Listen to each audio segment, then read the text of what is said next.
evening, everyone. Welcome back to the Slanted and Decanted podcast. I am one of your hosts, Parker Story, and I'm joined by my good friend, Cara Patricia. We are recording from the Drink for Yourself studio in the beautiful SoMa West neighborhood in San Francisco, California. It is Sunday. It sure is Sunday. It's always Sunday. I love Sundays. I love our Sunday records.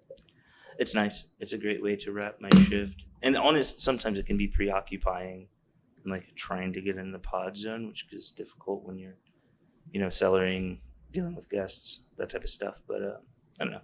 We went down pretty well tonight. You don't gotta we're getting it tight. Get ready if you stay ready. That's right. All right, you gotta always be in the pod zone. I was extremely ready today. I couldn't stop. Nonstop computer work, nonstop podcasting mindset. I think the fruits will be apparent. Okay, question. Yes. You know how we do this podcast every Sunday? Yes. We've been doing that. Have you heard about those people that live stream their daily life?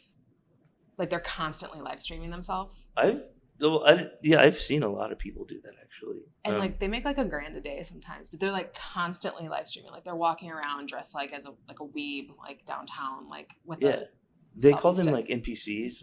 I've seen one kid who's constantly in character as Spider-Man. All day long. Yeah. That's their job. I've seen a lot of parents scrimming at their teenagers about it, trying to get them to break character. Really? Yeah, it's really what? funny. On YouTube or something? Yeah, well, on, X. Other video sources. You're not allowed to be on that anymore. I'm always on X. Listen, we are counting down to the days.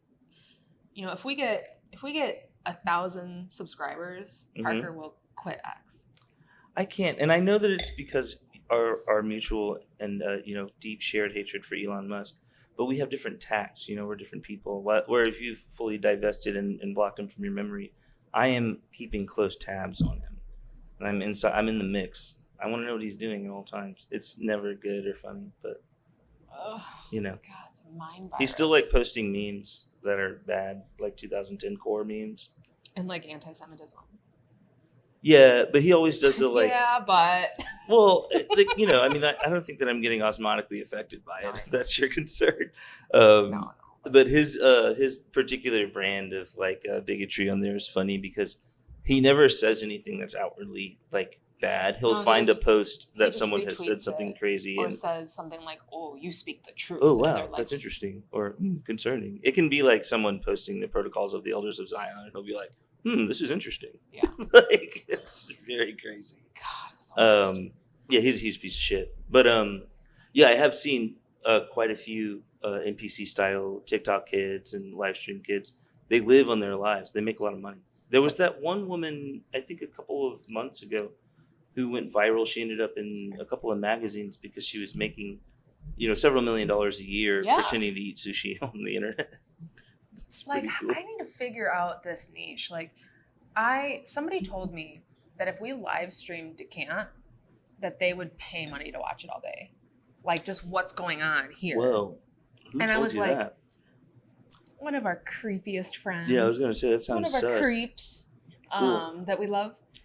But they no longer live in San Francisco. So they were they felt a little left out. And they were if that's you live streamed, I would follow it. And they I'm want to be able to remote. That's a huge security risk for a small business to just constantly be live streaming your business. Letting people see the ins and outs of your locking mechanisms, your security systems, et cetera, when you're there, when you're not there. But I wish I had the... I feel like I have, I feel like I grew up with this thing that's called humility or shame or intense insecurity, where I'm not harnessing that I can't I don't understand how people can harness that and push it outwards. Push it all out, yeah. Right? I can't either.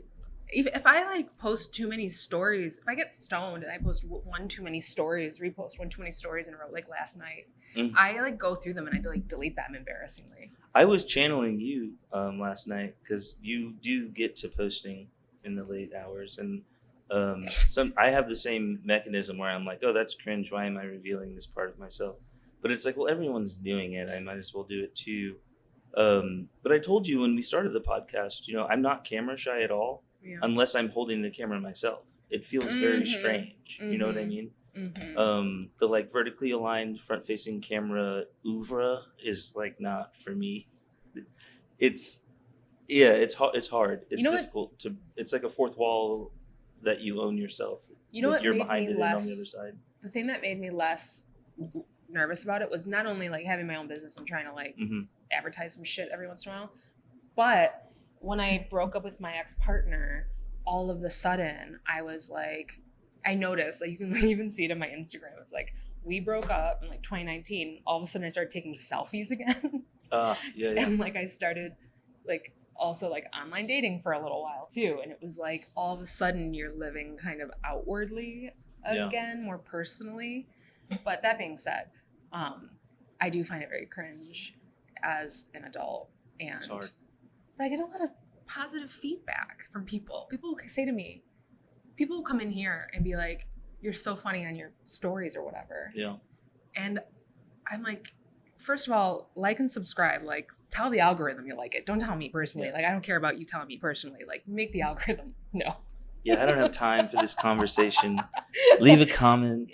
Leave a comment. No, like, I came into the shop the other day and I said, Save. hey, we're getting a lot of positive feedback on social media. It's so strange. I'm used to people threatening me or trolling me because of, what I get up to on the internet, which is just trolling people and hanging out. But it is nice when you read like an earnest comment and someone's like, hey, great job. I'm like, oh, wow.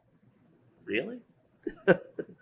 Yeah, I don't believe any of it. I'm definitely going to read the comments, and I am going to hunt down the people that say anything negative, find them, and then call their bosses and say, is this the type of people you hire? We do have a guest tonight. Her name is Simi. Simi is a co-owner and sommelier at DeCant San Francisco here on Folsom Street. Bringing Simi in to have a little bit of a dialogue about some interesting stuff we've read in the press regarding sommelier work and sommelier culture. Here at DeCant San Francisco, we like to keep things pretty casual and chill when it comes to wine service and our general ambiance. But that doesn't mean that a lot of hard work doesn't go into what we perform and do for ourselves and for the community every single day. Fine wine is about a lot of fine details. Oftentimes, and that's really important to, I know myself, and I think Cara as well. But I did want to talk with you, Cara, about an article that's kind of making the rounds in the community and the Instagram wine space and its appendages. It's from Punch, and you sent it to me, I think. I didn't dig it up, but when you sent it my way, it reminded me that I'd read something from the same author a few years ago. And so I'm interested to see what you think about this particular piece. Why don't we do this with Simi with us? Yeah, I think we should invite our guest into the bar and figure out what's going on in the greater world of being or not being a sommelier.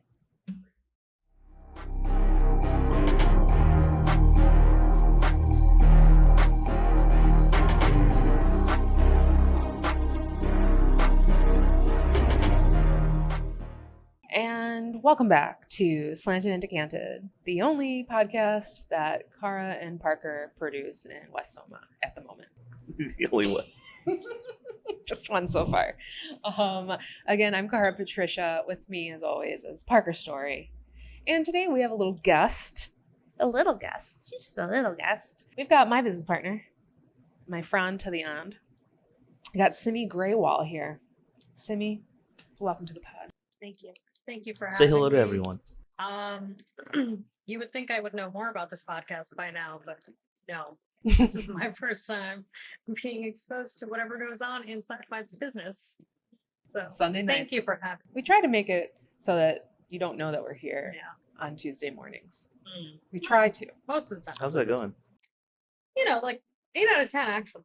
Oh, nice. Yeah. That's solid. Yeah, pretty good. B student for life over here. We're drinking a wine from the Decant shelves. We're always drinking wines from the Decant shelves for now. Maybe one day people will send us some wine. Parker picked this wine. This is a Pet Nat. Sorry, guys. We're going there. Pet Nats. I said Pet Nat was dead, but Pet Nat's not dead. This is the original Pet Nat. Methode Ancestrale. We have to remember that Pet Nat is not a new thing. It is a method that is ancestral. Yeah, it's the way the game used to be played back in the day. Yeah, it is the way that That's wine. good. It's the first way sparkling wine was made. I'll give you a quick rundown. Champagne, for example, Prosecco, Franciacorta, Lambrusco, all these different things. All these like fancy, famous sparkling wines are made with 2 fermentations. First, you make a still wine for the most part. Then you move it over to a tank or another vessel or a bottle, and you add a little bit of yeast, a little bit of sugar back in, cork it up, let it hang out. Yeast eats any leftover sugar, and bubbles happen. That's like a part of it. If you need more detail, I'll put a link in the bio. But that's basically it. The ancestral method, or the pétillant naturel wines, they typically have 1 fermentation. So you start by picking all your grapes, crush them, you start fermenting them, but typically you sort of bottle them before fermentation is complete. That's right. Modern fermentations for Pet Nat can be a little bit different. Sometimes they are transferring it into a bottle a little bit later. Sometimes they're disgorging it, etc., etc. But the old school way is you're not disgorging it. You're going to have a little haze. And sometimes you can have bottle variation on residual sugar as well. That is just the natural way. We can talk about it more. This is one of those wines. I'm partial to this method and this style. I think the variance is intriguing to me, as well as just the storied nature of the process. Your thoughts on the wine, Simi the Somm? I actually really enjoy this wine. You know, a lot of people know I'm not a super naturalist all the time. Cara has a little bit more of that persuasion than I do when it comes to some of the wines on our shelves. But, you know, we taste things blind, and this was one of those rare wines that when I was told it was a Pet Nat, I was like, oh, okay, I'll see you. But I love this wine. It's 100% Cabernet Franc, but made in a Blanc de Noir style, and it's just totally delicious and fresh, and a lot of consistency from bottle to bottle. So I really enjoy this one. I think it's a great Sunday night quaffable, delicious little thing in a bottle. And it's all Cabernet Franc, 100% coming from the Loire Valley. It has a little juiciness to it. It is like very dry. Super duper. It's 2016. Oh yeah, it has a nice. The end of history, depending on who you ask. The wine's really good, and I'm glad to have your high clarity, concise thoughts on it, like only a practiced somm can deliver. Well, you know what's nice about this Pet Nat is that it still is very alive. Like you can tell that it is kind of changing, and that's not just because of its unfiltered, you know, kind of yeasty quality, but it has a lot of fruit that's constantly kind of evolving. When we first opened it, it was like so like tight and fresh, and now it's like tastes kind of like a pink apple, and it's kind of moving into other parts. It's actually really reminiscent of the weather today. I mean, today was one of those like perfect crisp fall days in San Francisco. And I think this wine is kind of in that like very like pink lady apple and kind of like just light toasted spices. It's really expressive. It's got all that kind of tart cranberry. I'm enjoying this one a lot today. Good pick, folks. Good work. Super I clean. wanted to go with the Loire theme. I'm really enjoying how the activity of the pétillant has kind of wicked off a little bit, but the mouthfeel is still very like fuzzy, and like that's very very active. Fuzzy. Like really cool. Yeah, I like the rainy day take too. That makes a lot of sense. So while we taste this and we start talking a little bit about, you know, your wine history, we've kind of touched on a little bit of Parker's and my own. We'll continue revealing ourselves to our listeners and who we are. Like a bio can only say so much, and us trauma dumping can only say the rest. Right. But Simi, now it's your turn. I don't want to ask you the shitty question of how did you get into wine, because I'm sure you have a spiel already for that. Mm-hmm. I know I do. But When did you realize, at what point in your career did you realize that wine was going to be the pathway you took as opposed to anything else in sort of food and beverage hospitality or any other side? My experience with wine really started when I was in school with you, Cara, at the Culinary Institute of America, because I ended up there knowing that I wanted to work in the restaurant industry, but not really knowing I at all had a passion for wine specifically. And it was my formal training and study in the world of wine that set me off on this path that when I graduated from there, I said, this is it. This is what I want to do.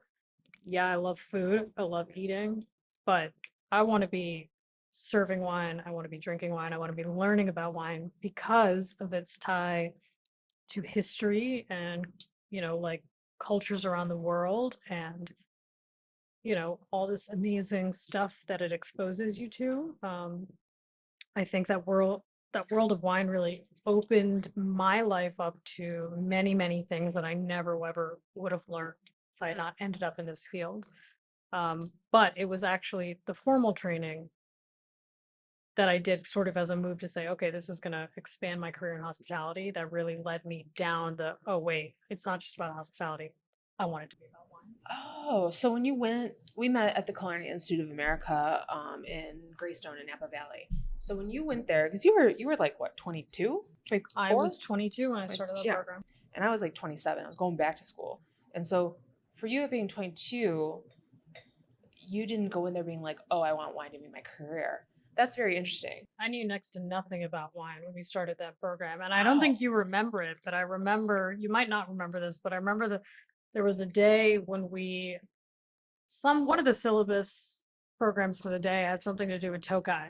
And I had never seen that word in my life. And I had done like the pre-reading the night before, and I came in and I said something about Tokaj. Oh. And you said, oh, actually, it's pronounced Tokai. And I was like, wow, there's no way I ever would have known that unless somebody told me that, because till that point in time, I'd only ever read the word. I'd never heard it out loud.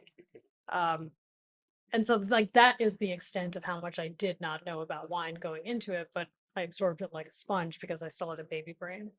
Now I have a question. When I told you it was called Tokai, not Tokaj, did I make fun of your pronunciation about it? The way that you do about everything I pronounce?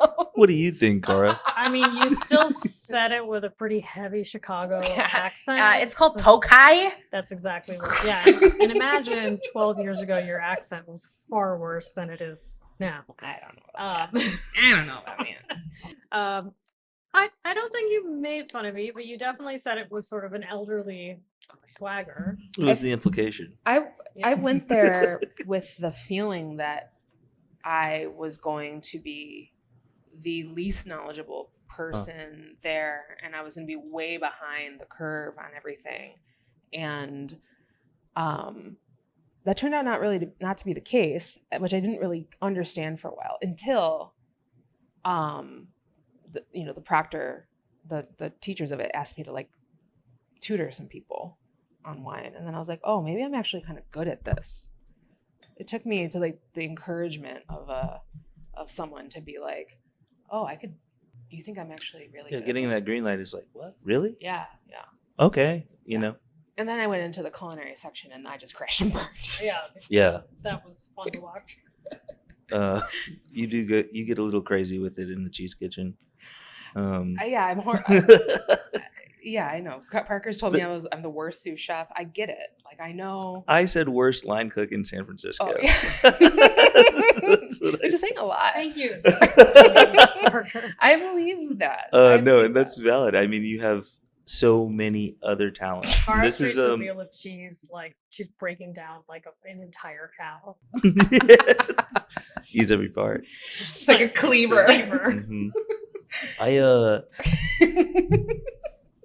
It's interesting to hear that there are, contours and like unknown elements about your time even together at school. And I think that evidence is something that I really wanted to highlight throughout this discussion, because wine work is very involved. Mm-hmm. It takes up a lot of brain real estate. It's something that I spent years doing from a young age. Similarly, I think I was 22, 23 when I got my first wine job. And I always approached it as like, this is my job. I don't know, like I should learn all this stuff because I'm working now. And, it was a year or two later before I kind of opened the door and realized how deep and nuanced the community was. And I was like, oh, this is a whole big deal to a lot of people, which was not discouraging, but, having a non-traditional and mainly restaurant-focused path through wine and like a tertiary market without a lot of formal training, I encounter so many sommeliers in my life, just even in Kansas City, right? Where when I was coming up, there were 20 of them, 25 of them. That's like, that to me is like a lot. Because one of the reasons I came here from Chicago was I felt like there are no jobs for sommeliers. Really? And how am I ever going to get the education that I want to have this be my career in a place where there's not a lot of mentors and not a lot of jobs? Well, we had 2 master somms or 1 master somm, Doug Frost, and an itinerant. I think Aaron Fry was vying for MS. He might have nailed it already. I can't remember. These were like the big dogs, the old guys. Yeah. They ran around town, and I had a lot of respect for these dudes because most of them worked in supply to some degree. Of course, what I mean? And so I worked at a really, like a pretty big restaurant for that area. And so all of those guys were in and out of the door, and I was like, oh, those are the sommeliers.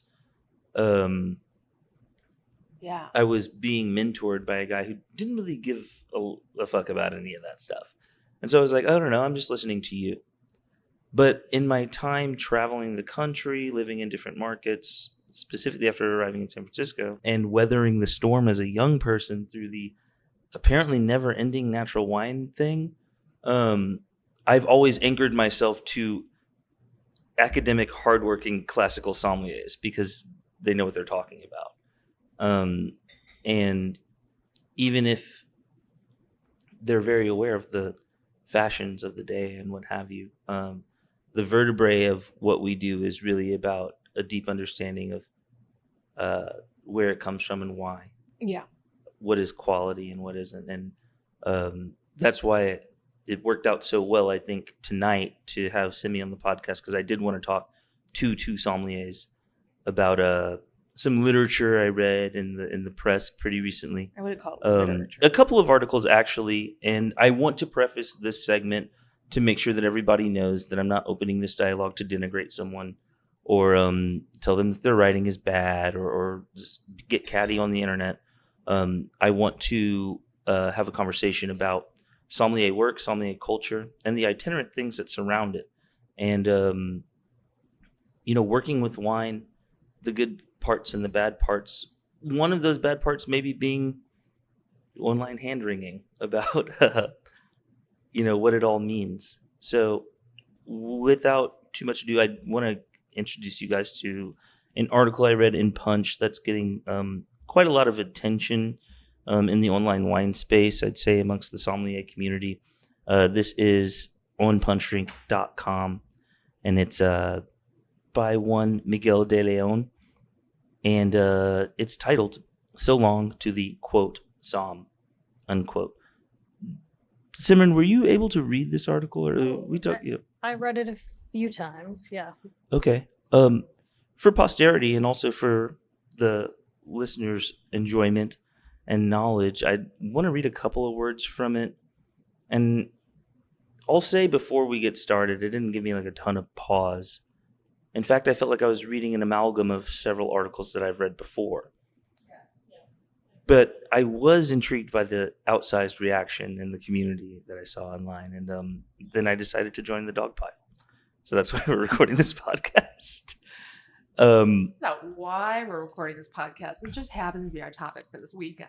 Fair enough. Simi was on the books for today, long before this thing was. Yeah, as I mentioned, I think it worked out quite well. Cheese. Oh, no. The article opens, "Are you a somm? Most people know me as the person serving them wine at the restaurant, so ostensibly yes, but to be honest, I don't fucking think so. About 10 years ago, the word sommelier was in the middle of both a PR glow-up and an identity crisis. Before 2012, the sommelier was fairly straightforward to define. He, and it was generally a cis white hetero man, oversaw the shoulds of wine service. serviette in hand, giving the wine list to the man at the table, pouring for the ladies first. He probably wore a suit or a fancy apron and was deemed a sommelier by way of Eurocentric pay-to-play certification programs. He probably earned his keep in a fine dining room that lauded the correctness of pairings and had access to a deep cellar of wines that contributed to his education. Oh, the horror. Then things got complicated. Wine culture was slowly inching its way into mass media, most notably with 2004's Sideways, which illustrated that there wasn't much of a divide between the connoisseurs and those who just wanted to get drunk, and later in 2012 with Somm, which documented the industry's bookish pursuit of perfection. The latter helped introduce the word Somm to the public and cement a new image of the Somm as some who partied like an honor student, who kept up with the grades but knew how to throw down a loose tie and an open bottle on their person any old Thursday night. At the same time, the then exploding natural wine movement, which wanted to clearly cleave from that fine dining world, developed its own attitude toward the word. Patrick Cappiello, whose career spanned stints at Tribeca Grill, Veritas, and Gilt, would become the poster child for this shift when he opened Pearl and Ash. He eschewed the suit for a Black Flag t-shirt and jeans, and often wielded a saber, which he dispatched to open bottles of sparkling wine atop the bar for whoever asked. His wine list was over 80 pages and featured many of the same wines that were considered fine and rare. One thing I do love about Patrick Cappiello that this article does mention is, him in his Black Flag t-shirt and being able to just like wear jeans and be at these events. He did, I think, help the next class of sommeliers, in which I think I was a part of, because he was already very well established when I was still kind of coming up in my San Francisco career for sure. And being able to see him do what he was doing, presenting himself the way he presented himself, and also being seen as an expert in his field was very inspiring to me to stop trying to play this, I live in California now, I'm going to be business casual from the Culinary Institute and try to change myself to be able to fit into this industry better. And it really freed me up. Seeing him was very freeing to be more of myself, which when I saw him looking like him, in his t-shirts, in his ripped jeans, and drinking, Jamé, I was like, oh, I could look like that and still be taken seriously. So I think a big part of this industry is, when you are young and an insecure somm, is being worried that you're not being taken seriously based on how you look. And that is a huge part of everything in sommelier, because you are, for most part, you are working with very fine things, with very fine people. You're basically the downstairs people working with the upstairs people, serving the upstairs people. And how you present yourself is going to be was always going to be how you were perceived, and whether or not you were taken seriously or not. Yeah, that's a lot of actually what I was pulling from this article. And Patrick's a friend, and I think he's done a wonderful job with creating some real needle movement and material change in that conversation that's regularly had about accessibility. Because I agree with you, watching Patrick do his work when I was young, I was like, oh, I'm going to wear a t-shirt behind the bar tonight. I'm glad that you mentioned those things specifically about Patrick, because the article kind of goes on a little bit of a water slide down towards the bottom that ends pretty abruptly with suggesting that, in my view or in my interpretation of it, perhaps that there's not a need for the academic rigor surrounding sommelier culture and sommelier work. Perhaps that there isn't a need for the decorum that I think is extremely important to the spirit of hospitality in general, frankly. So the author of the article goes on to mention that due to the, described rote inequality and I guess disproportionately distributed, jobs and access in the industry, that there was kind of a flashpoint in 2020 wherein COVID-19 shifted what a lot of sommeliers were thinking about what their work meant. Patrick's quoted here saying that the pandemic shifted things in different directions. People who were in mentorship positions were forced to do something else, and everyone got time to think about quality of life. Mm-hmm. If this was something you loved, you kept doing it. The article then gets into some stuff about other events in 2020 that I feel are kind of spoken about flippantly. This is kind of something that's been happening in journalism in this space for several years now, that, if you basically, I'll cap it this way. If you wake up thinking that you need to write an article about natural wine, you probably don't need to mention George Floyd. The two things are, I think, to be like wildly disparate. And De Leon, throughout this article, I think is maybe grasping a little bit to try and take this grievance and attach it to something that's a little bit more universal. And he continues that the aftermath of George Floyd's murder was another culprit of this new Somm world that he's describing. After an infamous cheating scandal, a racist incident involving two teachers who insisted on being called master, in a sexual harassment case with the Court of Master Sommeliers, it was clear that the industry needed a self-reflection, and still does, parenthetically, and a critical reset about who gets to be part of the wine world. This is the part that I really wanted to discuss with y'all, because there is, at this point, kind of this pitch about doing away with perhaps the title of sommelier, or maybe consciously removing some of its importance. With more distance and experience, I hasten to further myself from the crunchy cultural attachments that come with the word sommelier. I've never been particularly attached to sommelier, and while at one point in my career, I willed my hardest to embody what it meant to be a somm. Currently, I call myself the wine director. Another sommelier calls herself the proprietor of her business. Cappiello has eschewed the term to make wine. So go ahead, sommelier, wine person, wine enthusiast, wine DJ, whatever you want to call yourself. If wine's on the table, someone's got to open it. Might just be you. My initial response to this was about 15 responses on the Instagram that I had to constantly delete. You were deleting, typing and deleting. Because my annoyance. I mean, I did read the article. I'm not like one of these people that just comments without reading an article. But I was very, very annoying. I was very, very annoyed. And I probably deleted my response 15 times until I had it less filled with grammatical errors and, being glib or flippant or whatever. But I am a sommelier. Sommelier, sommelier, Sam, whatever you want to call it. And that's because it's a title I earned. And I worked incredibly hard. Mm-hmm. I did spend a lot of money. And I had to elbow my way into spaces that were not traditionally for me.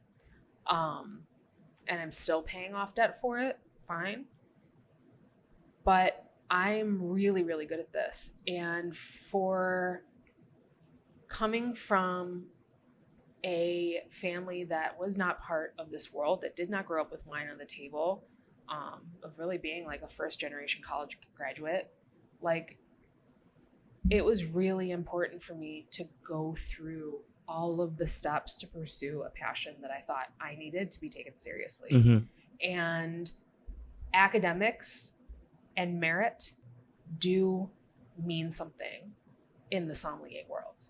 Yeah. There's not a lot of industries where merit still wins. And in the wine industry, merit is very, very important. I don't find these certifications to be pay to play, because you have to earn them. Yeah. Cheating scandal or not. I think, I think all of us sitting here can say we didn't come from backgrounds where wine was consumed every day. Mm-hmm. And I think the big thing here is this conversation about whether or not the word sommelier is important, I think is a bit ridiculous, and honestly kind of just chips away at a level of professionalism that all of us have been working really hard to establish for decades, and a level of legitimacy towards our industry. Because I think any restaurant work for a very long time was considered, oh, you couldn't become ABC, other thing, whatever, that requires a degree or requires a long time of study. I mean, I come from a family of doctors. I'm like a classic first generation Indian kid from the East Coast whose entire family works in the medical field. And the day I graduated from college, my mother said to me, well, if you want to go back and do pre-med, we can talk about it. And I was like, well, no, absolutely not. I have a degree in the business of food. Yeah. Right. And like, I think that saying something like, oh, the word sommelier is poison, or, you know, is not important or is antiquated, really, does a disservice to the industry, because as an industry, the restaurant industry, the food industry, the hospitality industry, we need to be working to raise the level of professionalism, because at the end of the day, that means that it raises wages and recognition for all of us, and we can work towards becoming an industry that is legitimized. Yeah. And having titles like sommelier are important. You know, like, you want to call yourself a wine jockey or whatever. Okay, I don't want a bookkeeper filing my taxes. I want a CPA filing my taxes. Right? And I think that that's kind of the level of distinction here. Like, yeah, you might have the skills, but do you have the practice?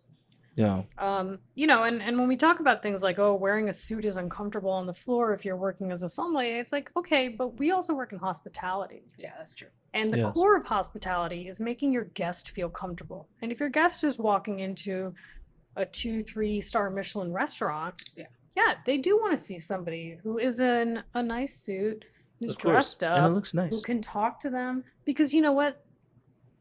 I have worked in 3 Michelin star restaurants. I have worked in Michelin star restaurants. Like, every guest, you treat them like they have saved up an entire year to be there. 100%. Yeah. And that level of professionalism, your guest deserves that. Yeah. And I think for sure, I, as a woman of color and a young woman of color, when I started working, certainly got my own fair share of nonsense from guests, from certain guests. But I always took such pride in being able to say, I'm the sommelier. I can assist you. That's a title I earned. And it's a practice, you know, like it is just because you completed a course doesn't mean you're a sommelier. A sommelier is a working title. You take inventory, you clean up bottles, you do cellar work, all of that stuff. That is being a sommelier. It's the practice of the work of maintaining a cellar, of serving a guest. And knowing what you're selling and being educated, being able to answer questions, be able to actually help. I think the difference between a wine gal or a wine jockey and a sommelier is, I feel like a wine jockey is gonna pour stuff that they like that's there. A sommelier is gonna pour what you want. Yes. And it's gonna listen to you, the guest, and it's going to find out what you are into and bring that to the next level. And take pride in the fact that they are bringing the guest the experience they want. Yeah. A sommelier is to make everything better. I'm super duper inclined to agree, because I think that there is this kind of flattening and unification of all labor that's happening right now, where people, I mean, I think that there's maybe like a force at work that is flattening people's expertise, and not to get all tinfoil hat, but this type of eschewing of, you know, very hard work and dedication and academic rigor is super ominous to me. It's the same to me as when, like, conservative reactionaries get on Substack and start being like, stop sending your children to college, they're being indoctrinated. Like, it's like learning is important. Learning is important. It's extremely important. I have children, right? And, you know, children they're sneaky. They're always trying to get you to do something without them having to do any work. My daughter's a proficient reader. She'll run up and be like, Dad, will you spell this word for me? No, you know how to spell it. Yeah. Practice. Do it again. Do it 25 times. Yeah. I know that you know. But, you know, to your point about, you know, the different levels of expertise and why they're important, like, I've never Like nobody's like, oh, my car broke down. I need to take it to the vibe curator. Like what the fuck? You know? I want a good mechanic. Yeah, like I'm taking it to the I don't mechanic. want someone that like works on their car for fun while they're doing 4 other things and trying to launch a podcast. Like I want. Yeah, I mean that guy's probably a good hang, but exactly. Like, yeah, it's like but you don't want your dealer to hang out too long. You know, it's like you want someone that is actually professional. If I do feel very Ron Swanson and Parks and Rec when he like goes into like a Home Depot and says like, "Can I ask you for something?" I'm like, "I know more than you," like walking away. right. But like, I think part of that's just because I've done nothing but study wine, and I really try not to be annoying about it, and I really try not to shut people out. In fact, I want to bring people into it. So many folks are like against certifications and things now, and it's like, why are you against certifications? Because there were a bunch of fuck ups, and because an organization didn't like fix everything as fast as they should have. Yeah, that was fucking annoying. I know a lot of those people that were cut out of a certain organization. I know a lot of people that weren't cut out of that certain organization that should have been. And then everyone's like, oh, you know what? We're gonna get out. I'm gonna stop going to the Court of Master Sommeliers. I'm gonna start taking my W set, as if a organization based in London isn't just full of old white guys and full of old bullshit as well. Part of why I found this article to be strangely timed, because it's not a new conversation. No. None of the points brought up are like brand new. In fact, there's a timeline on the article and it goes back several years. But it's, at the end of the day, what you're trying to say is let's delegitimize the only working term we really have that is recognizable universally, that allows people to kind of understand what you do. Yeah. And I think that's really the heart of that conversation. And to me, I'm really proud to be known as a sommelier. And I think it's aggravating and it's insulting when somebody tells me this is an outdated word or a word that shouldn't be used, because it's like, well, what's your big game here? Like, do you want to work in an industry? It's already gender neutral. Do you want to work in an industry that is legitimized and like people can understand? Or do you just want to keep working in this sort of like hippie lifestyle? Yeah, I mean, you're not like, okay, I understand, like maybe you don't like the term sommelier because you're not one. A chef is a chef, right? Like sometimes a chef is a cook, and you got to be okay saying you're a fucking cook. You don't have to be a chef. Sometimes you're a cook.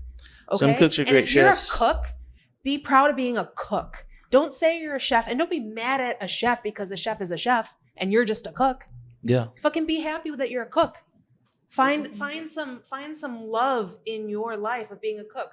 Call yourself a cook, but don't get mad at chef for calling himself chef. Yeah. Chef earned that title. I do think that's a great door to open, because all of my old chefs that I've worked with, they're chef to me. The chef is the first word in their contact on my phone.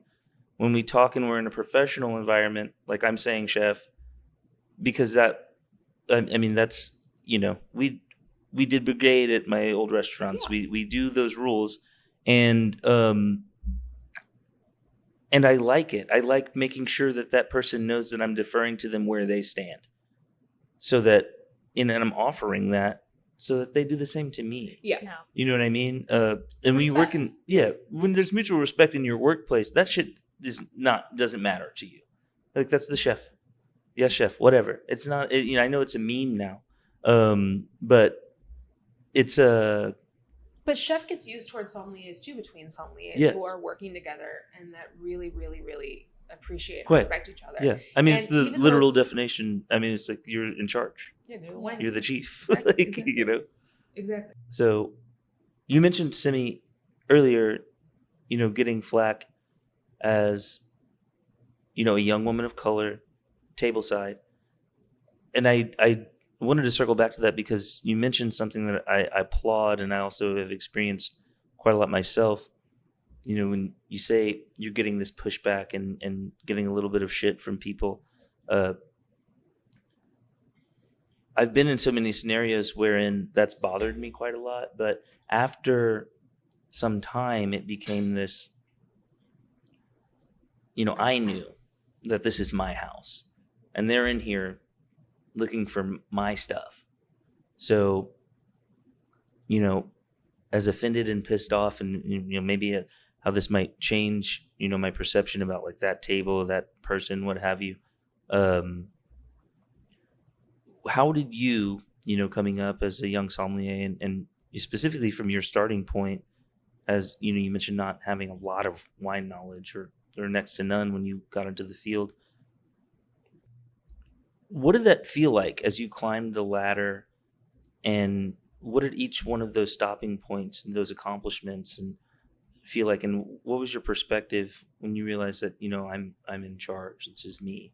This is my shit. I mean, certainly like when I started working in restaurants, I was a little shit. Yeah.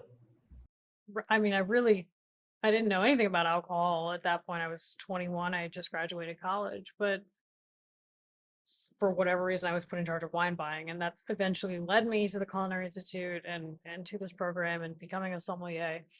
And then after that, I went back to New York and was working through Michelin, and that was definitely like traditional brigade system, learning levels of respect, really just like being in the trenches and getting shat on all day long. Yeah. But when I came back out to California, I worked at a really great Michelin star restaurant in Silicon Valley, and I got a lot of experience. And that was really where I encountered the highest amount of this sort of like, oh, bring me the sommelier. And I would be like, well, I am the sommelier. you know? That shit's crazy. It, definitely it was incredibly frustrating. But I think over time, it's really about like a confidence of the self. Yeah. Yeah. And it's a matter of like, can you do the job? And maybe it's a little bit of an old school mentality, right? Like, being raised by first generation immigrants is sort of like, look, just put your head down, get the job done. And like, that's kind of like, quote unquote, what makes us a model minority, whatever. It's like, shut up and do the job. But I think in restaurants, particularly, that mentality is important. Yeah. Especially in Michelin star restaurants. It's like, if you're the one crying in a corner, you're not going to get a promotion. If you're the one who's like working 16 hours a day and like you're there till 3 o'clock in the morning doing the cellar work, yeah, that's a sommelier. And I obviously, like, after the pandemic, everyone is very conscious of work-life balance, and I'm on that train, absolutely. And I don't think that culture exists in very many places anymore because the demand is just not there in the same way. I think that the level of dining has become much more casual again, where like the fine dining sommelier is certainly a dying breed in the sense that it's not as in demand. But that feeling of, yeah, I know what I'm doing. It was really more about myself. Yeah. Yes. Because at the end of the day, nobody's gonna look at you as a 25-year-old, brown woman and be like, yeah, she knows what she's doing. She can run this 250-page wine list, or like, understand that. Like, no, I mean, the amount of every night I would get told, hey, can you bring me the sommelier? And be like, well, I'm the sommelier. The wording is always funny. It's, is there anyone here who could tell me something about this bottle of wine? Yeah. I'm like, Me. Oh, look at me. I'm wearing a suit. Yeah. I got a dry clean just for you. There's a little pin on it too.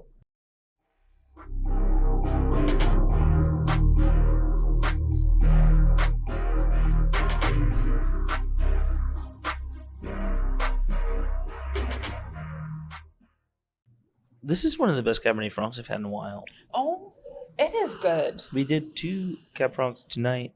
We blind tasted this. Oh, you did? You brought it in blind? We brought it in blind. It is a Becky Wasserman selection, which helps because, RIP to a real one. Right. It's probably the only time we're going to be able to blind taste any vintage of this wine before it blows up. Yeah, this is the first vintage of this wine. The first, release. This is Clos de Rondurier, and I'm sure I'm murdering that pronunciation. I don't speak any French, but that's my guess at the pronunciation. Etienne Baudet, or Baudet, Harold, maybe. This guy's got provenance. So this is a 100% Cabernet Franc, 2020 vintage. It is from Sommelier, so the heart of where all the good stuff happens. We got Clos Rougeard, all the other big dudes. I'll just start off by saying that Romain Guiberteau is his stepfather. There we go. That's what I was looking Oh, I I didn't was know like, that. I knew there was that relationship. And he was gifted this vineyard as a wedding present. Nepo baby. Hashtag Nepo baby. This is a Nepo baby wine. But let's just say something. All wine in Burgundy, the Loire Valley, Champagne, etc. Like, if we want to make fun of Nepo babies, we cannot drink French wine. Yeah, Because, I was like, gonna say the best of the best in Burgundy. Nepotism. Yeah. Comes from the great Napoleon. We had a hat today, sold at auction Joaquin for Phoenix in theaters $2.1 by Apple TV million. very soon. Well, I mean, let's talk about nepotism and Napoleon. Quick The wine Napoleonic Code, right? Napoleonic Code was that your estate, when you died, had to be split separately amongst your children, right? That's why Burgundy's all fucked up. The only area that didn't really affect for some reason is Bordeaux. Seems like. That's right. Napoleon was the first Maoist. You love malice. Napoleon I was love great Mao. until he declared himself emperor. What? Okay, quick quiz though. Where was Napoleon born? In Corsica. The OG short king. Yeah. The OG short. Yes. Shout out. But this is why we hire sommeliers, because they know where Napoleon was born, and obviously that's important. Speaking of brain real estate, Napoleon, I think about that dude a lot. That's true. Everyone's We should have like, let him the kill all Roman the other Empire. gentry. Do you know how frequently my girlfriend makes fun of me for thinking about the Roman Empire every day? The Roman Empire is something we Every think about day. all the time. And when those memes are going around, I was like, I do think about the Roman Empire every day. And it's not because I watched 300 or whatever. It's because literally wine is moved by the Gauls or by the Romans as they like enter Gaul. Fun and Germany. story. Yeah. I don't know how to use the internet, so I never know when a meme is happening. And Damn, that's legitimately driving home from Costco a few weeks ago, my girlfriend goes, "Hey, how often do you think about the Roman Empire?" And I just thought it was a cool. legitimate She got question. you with that organically? Oh yeah, Nice. completely. I was Your like, I girlfriend don't is so know. I was funny. like at least once a day, and she died. And I couldn't understand why, and it took a full 3 blocks before she stopped laughing and was like, this is a meme. And I said, I don't understand the internet. You don't know about memes. That's why you're so cool and balanced, dude. She came here and she was like, what's this Roman Empire thing? So I just had to like show her memes on TikTok. Cara had to explain to me why she laughed for so long. And I was That's like, really oh, funny. okay, I get it. And Yeah. you know what? I still stand by my point that the internet is a place of evil. Yeah, It's bad. We should get rid of it. It's bad, folks. We don't need it. And also, it's started to permeate Yeah. real Kids should life play in way too sandboxes. much. Yeah. Oh, well, if you like sandboxes, you should get You on love Sandbox OpenAI. Gaming. Is it on the internet? Yeah. No, can't do. No, can't Yeah. do. I'm a puzzle kind of lady, You though. love OpenAI. If anybody I love wants to send me a Sandbox gift, I love puzzles. A GIF? No, like a puzzle. Oh, a gift. Yeah, a gift. Oh, she was about to pounce on you. She was so ready to correct you. Yeah, no, a gift. It's Jeff. I don't Almost care. had your ass. It's Jeff. I have a question about this article.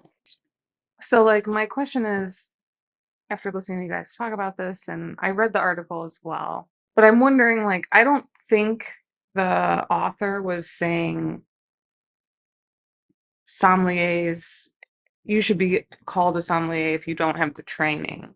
Right. I'm questioning, and I want to know your guys' perspective on, do you think there's an issue with the word sommelier because it's inaccessible to like like the people who maybe aren't necessarily yeah, or like it's not as accessible to people who maybe want to drink wine. Like you hear the word sommelier and there's a connotation, and then some people are like, oh, this isn't for me. And it keeps specific classes and structures in place because people don't believe that wine is for them because it's only for sommeliers, which is this fancy French word that people don't relate to. Sure. Good. I like that. Thank you, Chris. That's a great question. And I had some meditations on exactly that this morning, and I made notes. Please. But the word accessibility is so important to the entire conversation around sommeliers because as sommeliers, we are hospitalitarians. Our entire job is to make everybody feel comfortable in the way that we can. So whether that means, I'm serving you a $700 bottle of Syrah or an $85 bottle of Syrah from the Rhone Valley. Or $40 bottle. Or $40 bottle. I mean, restaurant, retail, whatever it is. That bottle should have the best intentions behind it because as sommeliers, our intent is to give you a glimpse of the best that region might have. At least that's my intention. I can't speak for other sommeliers. My intention is to bring a taste of the classics to everybody in the best way we can. That's part of the reason why we opened Decant. And it's also really a major reason why we blind taste everything. And it's for that pure thing of how do we provide value? We are classically trained sommeliers, so we know what the good stuff should taste like because we have spent our hours working at the best restaurants in the country. And that's a sacrifice we made personally to advance our own careers. But now we've taken that experience and brought it to this retail environment where we still believe that anybody, including yourself, Sarah, who doesn't have really much wine knowledge at all, should be able to say, hey, I want a really good bottle of Northern Rhone Syrah. I have no idea what that means. I read about it, but I don't want to spend more than $60. Great. Here are some options for you from producers in that area, anywhere from $38 going upwards. And that is something that Cara and I do with a lot of intention. And that is the heart of being a sommelier, right? Is how do we make all of this accessible? Because we have worked at the places that are the most inaccessible. We've worked at those places where it's like every single night you're waiting on some billionaire or sommelier, or some celebrity. Like I have done that. I did that for years. So I know what those people drink and I know how much they pay for it. And I know it's not impossible for the everyday person to drink that way. Yeah, it's like, with pins and suits and signifiers, it's easy to make fun of that stuff. I think when you're just being a fucking hipster about stuff but I'll say that in my work now, wherein I'm in control of like what I'm wearing, where I am, and what I'm doing, like it's significantly like less offensive if someone's like, hey, so like what's up with this? Do you know? Is there someone who knows? Yeah. Because it's like if I was wearing a suit and a pin and someone asked me that question. This is like such an important conversation, right? Because it's instead of just like saying, hey, we're going to get rid of the word sommelier and throw it out the window, I think Cara and I, what we really aimed to do when we opened Decant was like take the word back. Yeah. Right? And like, it's like, okay, look, the sommelier doesn't need to be somebody running around in a sweaty, stinky suit like that's covered in dust from opening boxes. It can be somebody who is literally wearing whatever the fuck they want. But when I talk to you, you're going to be like, holy shit, you know a lot about wine. And like I can tell that every bottle on this wall or on this list has a significance and a meaning. And you know what? The people who are working here can tell you that too. That's the definition of a sommelier. It's like, okay, I'm cooking this for dinner tonight. What is the best thing that I should drink with it? And whether it's a $18 bottle or it's a $180 bottle, I'm going to give you my educated opinion and you can make the decision with the facts I presented. And I mean, honestly, like, look, whenever I travel outside of San Francisco, I always visit wine shops. Yeah. And it is shocking to me how many wine shops are being opened by folks who, when you look at the walls, you're like, why are these bottles here in this climate or in this room that has no air conditioning, but these wines have no sulfur on them? Around where like I feel like if I walk in, some Zoomer is gonna walk up to me and be like, "What's your body count?" Yeah, let me tell you, there are a lot of places like, that rate this wine 1 out of 10. Hey, where do you live? Can I take a tour of your apartment? It's just like, what the fuck? There's a lot of the vibe sucks. Places that have opened, like this whole thing of maybe we don't want to call each other sommeliers anymore. And sometimes I think, I'm a sommelier. Yeah. But well, fuck you, I'm a sommelier. And I'm not trying to be elitist and I'm not trying to be gatekeeping. I feel like this article is kind of being very gatekeeping. You're not. Ironic. It's not cool if you're still a sommelier. Blah blah blah. You're too buttoned up. You're too. You're. It almost feels like if you're a sommelier, you are okay with the white cis heteronormativity of the industry, and it's like everything that we're doing within the sommelier community is to bring people in. I want people to get a wine education, because when they don't, you can tell on the wine lists, you can tell at the wine shops, you can tell at the little restaurants where they don't want to hire an actual sommelier, and no they just communication hired a host between the that style knows some wine. categories, no communication between each SKU, Yeah, and things it's that like are extremely there's popular and often 86 because they're popular. And we hear people come in here, and guests come to DECANTsf, and they are surprised by the caliber of wine that we have, because they are not used to seeing that 4 or in 5 such people a day. casual This place. election's crazy. I tell people all the time, I say, lighter to fuller. The restaurant's inventory will read quite a lot like a wine list at a very good restaurant, because that's the training of the people who established the business. I always say you shouldn't have to have white tablecloths and a $200 per person tasting menu to be able to have access to great wine. That's how I see it. I see us as a Michelin star restaurant wine list that has your bases covered for classics, and we have fun. And you know what we don't have? Fucking flawed bullshit that only people who don't know good wine think is delicious. Yeah. And we have people coming back in here so happy that they can get a real good bottle of wine that isn't going to be overwrought with VA. And let me just tell you something right now. It's volatile acidity. VA, okay? Volatile acidity. Let's stop pretending that outside of Amarone and maybe Barolo, that this is a part of terroir and winemaking. And Chianti, outside of Italy, that this is a part of terroir, because I don't care. Yes, the climate is warming. That is not an excuse for volatile acidity to be in every fucking wine. Understand science. The climate change, quote unquote, is the COVID-19 of fucking wine writing. People will be like, oh, this is happening because of climate change. The way that anything that you read right now is well, this is bad and there's nothing we can do about it, but remember, it's because of the pandemic. Sorry. It's annoying. Simi, thank you so much for your commentary both on the wines and on the article. I was, I'm grateful, obviously, always to hear, experiences from talented and hardworking sommeliers. I think that is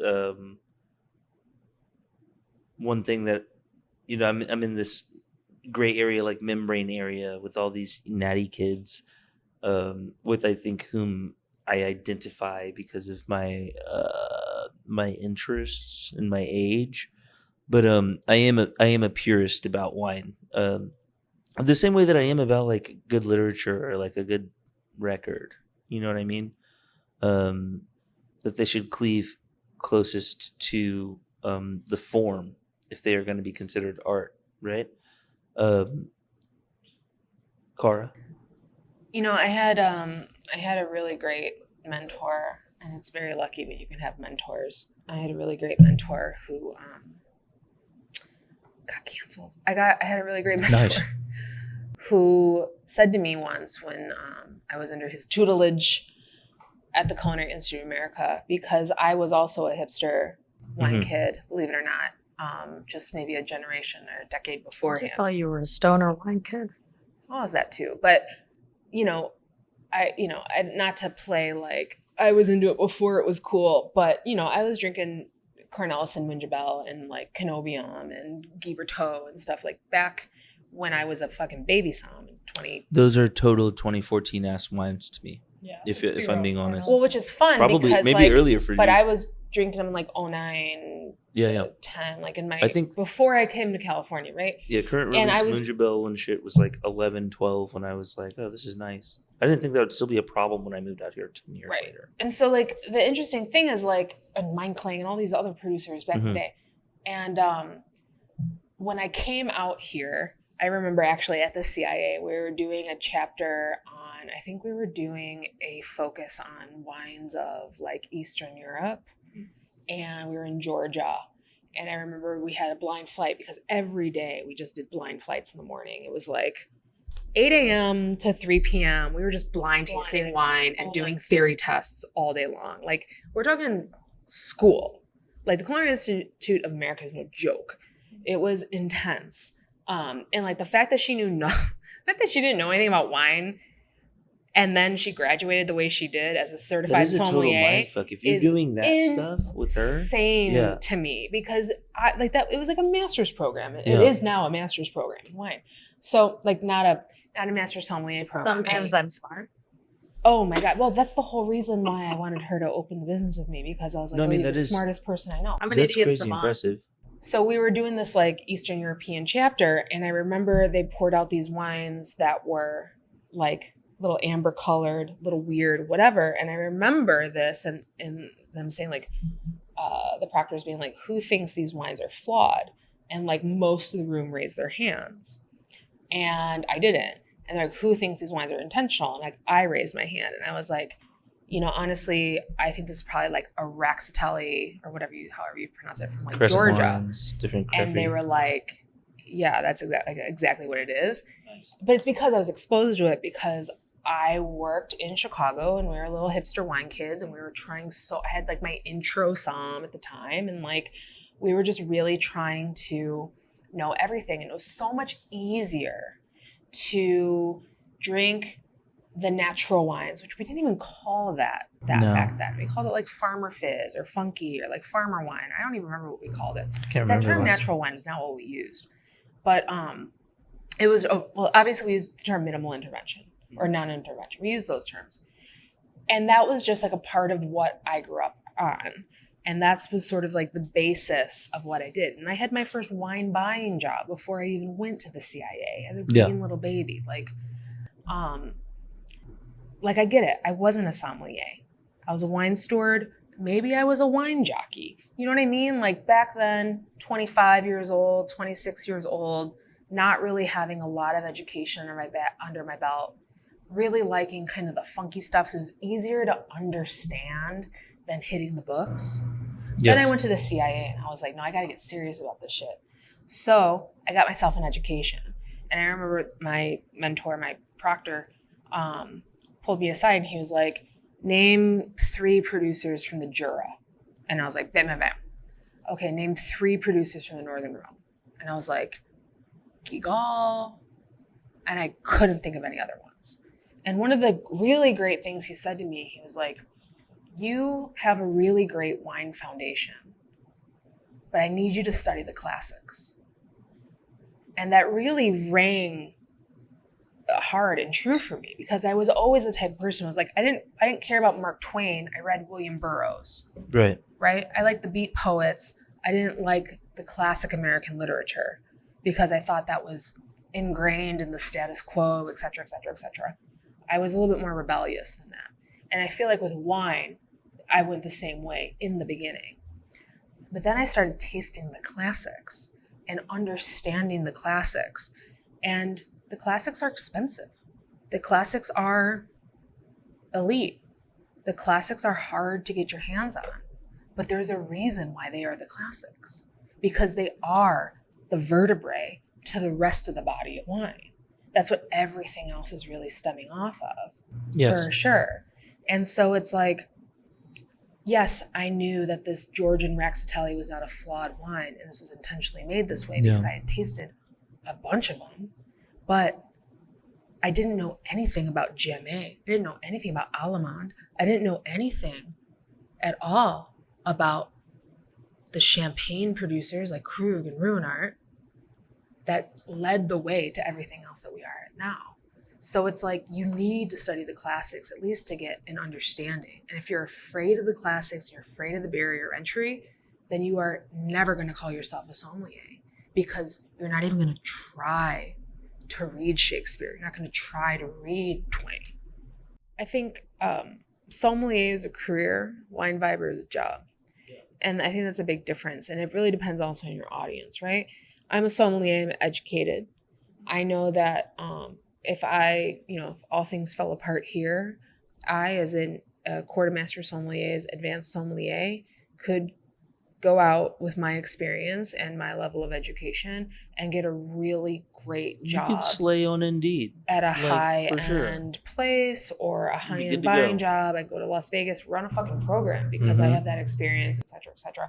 And they know from that me having passed that exam that I have X amount of proficiency and knowledge. And you worked for it and you didn't stop till you had it. And that's important. It's like you take your master, if you pass your master's of wine or your master sommelier exam, it's like, it's our version of a master's degree in that sense, right? So it's like, and it's not master as in like, I am the master of this group of people. It's master as in I have mastered mastery of a subject. I think anybody who wanted to be called master, by the way, like cringe. Master, fucking bait that shit out the door. That is disgusting. It's very weird. I remember when I was a baby Somm and people like calling people fucking masters, and I was like, you're fucking gross, like calling them master. Like yeah, that's cringe. Yeah, that's very. You might as well just like wear a jersey with their fucking name. That's very state school fraternity. Yeah, and that's the thing is like that's not what it really is. And people who really, really, really care about this industry care about it moving forward, care about it moving together, and care about bringing more people in, so that we don't just have a bunch of like fucking wine vibers that are just pouring Natty Wine to club kids. Yeah. Great. That's amazing. I think those people are not going to, those guests, you're getting them into wine, fucking fantastic. But there's a lot of people in our generation that are becoming sober, and I wonder if there's not a correlation to all the fucking horrible wines that they've been getting served. Nice. Yeah. Because I don't know. Which generation? I don't know anybody who's drinking Jam-A No. that wants to go sober for fun. No. Like, you're drinking shitty stuff. You're going to take time to think, is this worth the calories? I don't feel that great. Right? No. I don't feel that great. I thought drinking natural wine wouldn't give me a headache. That's not the fucking reality of things. So be a wine viber all you want, but that's not a fucking career. I'm sorry. Being a professional sommelier, which comes from the very humble jobs of being a butler and or being somebody who worked service for a family. This industry comes from something old as time. It comes from service. It comes from service of people. It comes from taking care of people who are wayward travelers and spending time in your inn. It's coming from a time before restaurants, coming from a time when only the aristocracy could hire staff. Yes. And then they only hired people who then they would pay for them to become experts in wine and run their households. Absolutely. That's where we're from. We're workers. Yeah, we wouldn't even be having this conversation if the pre-restaurant West was in recent enough memory. Yeah. We wouldn't be having this conversation if our job is pre-Escoffier. Yeah. It's crazy to think about all the time because I think I mentioned this to Cara earlier. You know, there's adages and catchphrases people like to say about different little wine trivia. You know, they use Madeira to toast the Declaration of Independence, and I'm always like, well, who do you think was pouring it? Slaves. Like, you know what I mean? It's like there's like if you want to you're trying to decolonizing a Western-based global market force is it's a goose chase. We live in these realities each and every day. All of our identities are fixed. And so, you know, I think that like allowing that to extend to wine, even though it is mystifying, magical, seductive, and curious, is fair. You know, at the end of the day, we need to be talking about this from, I think, a clear-eyed and like high clarity labor perspective. rather than applying a bunch of postmodern identity politics to it. I don't think it's fair to people who might want to jump in, and to have it be constantly advertised to you that, it'll be too hard for you because of who you are. Everyone's sus. It's gonna suck. It's gonna be terrible. Right? Like, I mean, I don't know, Parker. I feel like you and I probably had some sort of parallel experiences in the wine world. Of course. As far as people assuming that we don't. Yeah. know shit. Why would I let those people stop me from doing anything? Exactly. I'm not gonna go home and worry about. Prove it with your palate. Yeah. Right. Yeah. Exactly. So. I think that a conversation that probably found its way into print after a dinner party conversation over a bunch of old wine. I don't know. It very much reads like a heart to heart. It does read like a heart to heart. It does. It feels. I just have to say, it's like not every live journal needs to be a medium piece. Not every live journal needs to be a restaurateur's Instagram post. Like, we can just realize that we have some hardships and elbow our way through them and try to push really hard. We're better together. We're better when we're working together. That's right. And just get educated. Educate yourself on wine. Don't get mad because someone's a chef and you're a cook. And if you're a hipster out there, think about how much better you'll feel when you're being a dogmatic asshole and you're actually right about everything you're saying. Let's go. He's right. Come on. It feels good. It feels great. It feels really right. It feels really great. Also, to prove people wrong. Dismissing people on valid grounds it hits different. Hang out more in California, all you New Yorkers. Like, I know that you had some time, but come on back. Things are changing. Things are fun. This has been another episode of the Slanted and Decanted podcast. Woof. Thank you, Simi. Thank you, for Simi. joining us. Simi Grewal, not like Siri on Apple says, Cimarran Grewal. Thank you. Cimarran. I'm just going to tell It's you. very easy, Californians. Simi, like Jimmy. Yes, Not it's not. Simi, It's not Simi. like Valley. Exactly. Yeah. Yeah, super Or what? easy. Don't complicate it. And it's Cara, like a car, or face in Espanol. And my name's Parker, like Parker. Posey, or Robert Parker, or Charlie Parker, The best of the Parkers. or Parker from Alien. Great movie. Follow us on Instagram at Slanted and Decanted Pod. There you can find a link tree for all of the links to our TikTok, Threads, Patreon account, and you will later find bonus content, including newsletters, bonus episodes, Outtakes of shit we can't put on YouTube. Cara harassing me about joining Tech Somm. There will be a bunch of stuff going on later, and in the future, please like, share, subscribe. That's youtube.com/Slanted and Decanted Pod. On Patreon. See you later. Bye. We're done. Good night.